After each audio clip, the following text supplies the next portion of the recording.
Namaste. In the previous episode, we covered 111 to 120 shlokas.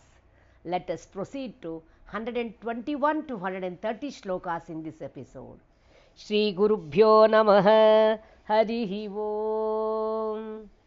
Ashtamurti Raja Jaitri Lokayatra Vidayini Ekakini Bhumarupa Nirdvaita Dvaita Varjita Annada Vasudha Bruddha Brahmatmaikya Swarupini Bruhati Brahmani Brahmi Brahmananda Balipriya Bhasha Rupa Bruhassena Bhava Bhava Vivarjita Sukharadhya Shubhakari Shobhana Sulabhagatihi Raja Rajeshwari Rajadayini Rajavallabha Rajatkrupa Rajapita Niveshita Nijashrita Rajyalakshmi Koshanatha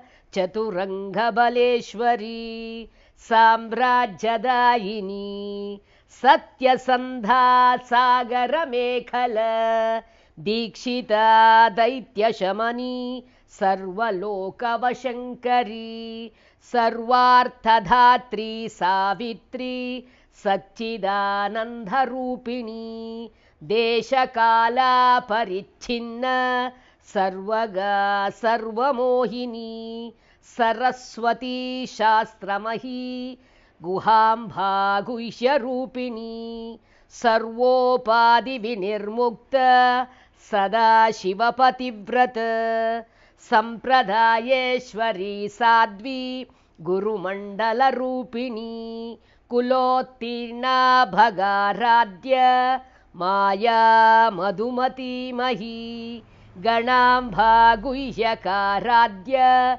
Komalangi Gurupriya Swatantra Sarvatantreshi Dakshina Murti Rupini Sanakadi Samaradhya Shivajnana Pradayini Harihi Om.